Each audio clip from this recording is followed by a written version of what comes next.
Hey guys, it's Tia. Welcome to the video. Today I'll be talking about how I price my Redbubble products and how I get some big profit margins like this.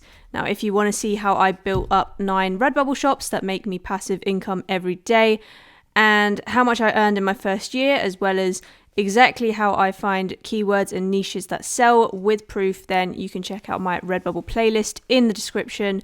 I've also just made a video about a new research tool, which you should definitely check out, as well as an SEO guide, so you can find all those down in the description. I'll also be doing a Q&A this time, so I'll be answering some questions I got on my last few videos, so you can stay until the end to watch that. So I'll just give you my profit margins and explain why I set them like that. You know, bear in mind this is what I do, and I'm not saying it's the only way or the best only single way to do things. You might be able to find a pricing strategy which works better for you, but it's just what I do. So to start off, I keep everything at 20% except for t-shirts and notebooks, which I set at 22%, and I increased the price to 25% during Q4. Stickers and pin buttons at 150%.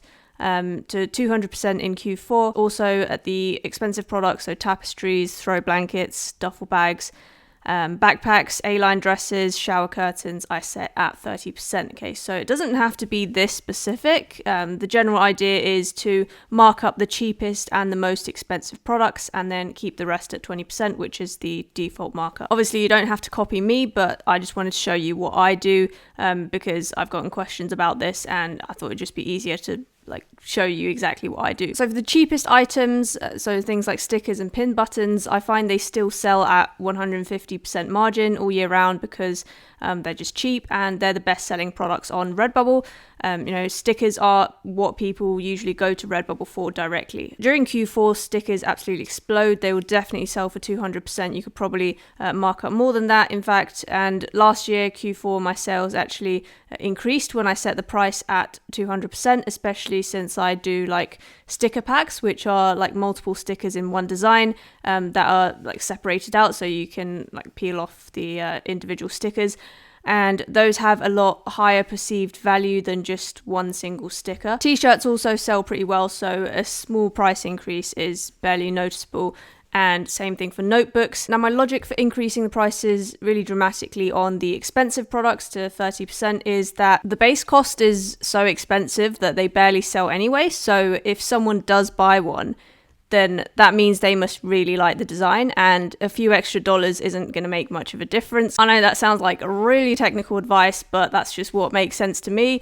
So on my first account, I kept the price at 20% for a while for those really expensive products when I was starting out, and none of them sold. So I was like, should I decrease the price? But then I noticed the base price was really expensive. So even if I decrease my margin to 0, people will still be paying $115 for a comforter. If you're going to spend money like that anyway, you probably don't care. And after that, I just increased my margins, and I actually got a few really good profits on some sales. So it's just how I think about it. So an additional tip to sell the more high ticket products, I always use the pattern feature. So when I upload a design on a shirt or a sticker, it's usually just that one image on the front, right? But for the more expensive products, I usually do the staggered pattern, so it looks better on products like duffel bags, for example. Okay, so as promised, for the rest of the video, I'll be answering some of the questions on my last few Redbubble videos. This is the Redbubble tags and SEO tutorial. Long funny phrases in Redbubble. Okay, so we do see a lot of these trending now, and those random phrases that go viral and stuff like that. So I guess they're just asking do you put the whole phrase in the title? Yes, you should put them in the title and tags because people will be searching for that exact phrase. If it's really long, I see, okay. If it's really long, then just pick out the bit you think people will search. So if I think of an example now, not sure if you guys know that Bing Bong F Your Life thing, that Coney Island meme, if anyone knows about that was trending on TikTok a while back, for example. So something like that, I just take the main words that people would search. So Bing Bong, Joe Byron, take me out to dinner, baby. Those are the words that people would be searching, and I put the keywords in the title instead of the entire thing. That would just be way too long. Question using Bubble Spider. That's great. Glad you're enjoying the tool. Found a niche called flower, summer, autumn for wedding. Unable to find 15 related tags, combined high volume tags into one. No. Okay, so the point of long tail keywords is not just to mash up words, like shorter keywords, but use combinations of words which you think people will search for and rank higher in those terms when people actually search for them. So for example, I think I gave an example in the video, best dog mum. Okay, so 3 words. If someone searches those 3 words in that order, best dog mum, then your design will rank higher than other designs which only have 1 of those or 2 of those words in the title or tags. So if someone searches the word best on its own, your design also shows up. Same for dog, same for mum, but just very low down in the ranks. So this combination of keywords, aesthetic, flowers, fragrance, nature, beauty, nobody's going to be searching for that in this specific order. That's why you're going to rank very low on these individual keywords. Okay, so all this does for your design is it will still appear for these individual keywords, but just very low down in search because this is all one tag, they're not individual. If these are the tags you want to be using, then you might as well put them as individual tags. So aesthetic, flowers, fragrance, and then that way they'll rank higher for the individual keywords. Although these aren't very sort of low competition keywords, so it's sort of hard to rank for them. If the main keyword that people are meant to be searching for, the trend is called flower, summer, autumn for wedding, then you can use this as one long tail keyword, and then another long tail keyword you might use, for example, is like aesthetic flowers. So that could be one thing that people are searching. People will be typing in aesthetic flowers. Okay, so hopefully that makes sense. I think, that is an important point to bring up. It's a common misconception about tags. Title important for TeePublic. Okay, so as a general rule of thumb, the title is the most important part of the meta for any website, really, whether it's Redbubble, Amazon, TeePublic, even YouTube. The title is always weighted the most heavily by search engines. Tags are like you described, only uploaded 7 designs. When should I expect my first visitor? Well, you wrote this comment 18 hours ago, so you probably had your first visitor by now. Google Analytics and dashboard has some lag, so it does take a while to update, but just keep making designs in trending niches with popular keywords in your titles and tags. Upload a lot more designs, you definitely need a lot more than that. Upload variations and you should see the traffic increase steadily over time. I know my dashboard and earnings and traffic lags by like 2 days. Analytics needs about 48 hours to update as well, similar. For now, anyway, just keep uploading and doing what you're doing. That is my advice. This video has some backlog as well, so let's just look through it. So this is my best niche research tool video. Oh yeah, so this question, which I already replied to, is asking about having products you don't want to sell. Firstly, I would turn all products on. They look really bad on some items, but you'd be really surprised at what people buy. So I've had people buy, clocks, mini skirts, duffel bags, stuff like that. So it doesn't really hurt to give yourself the extra traffic there. And each product makes a new listing on Redbubble, which also gets indexed by Google.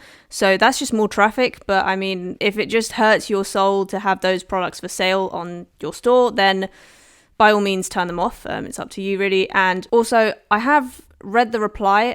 There was a bit of a misunderstanding here. So by template, I don't mean literal product template. Those do exist, but that's a whole separate topic. What I mean here is copying your design. Not sure why I didn't just say that, but yeah, that's what I meant. So when you copy the design, it saves the product placement and all the products you turned on and off. Those will be saved as well as your tags and titles. So if you don't want certain products on in your shop, just make one design first with all the products you don't want turned off and copy that one for the rest of your designs. How many variations of a trending keyword? I usually start off with 3, and then if that sells well, I'll keep adding designs to that niche. I wouldn't recommend the exact same tags and title for more than 5 designs because I've heard Redbubble might mistake you for a bot. So changing up the tags and title slightly with each design you upload, even if it's variation, you just copy over the design. That would probably be a good idea. Taxes, I've made a video about that. Burnout in print on demand. I don't know how helpful this will be, but I don't sit down and be like, okay, I'm going to upload 30 things today and then just work for 6 hours straight.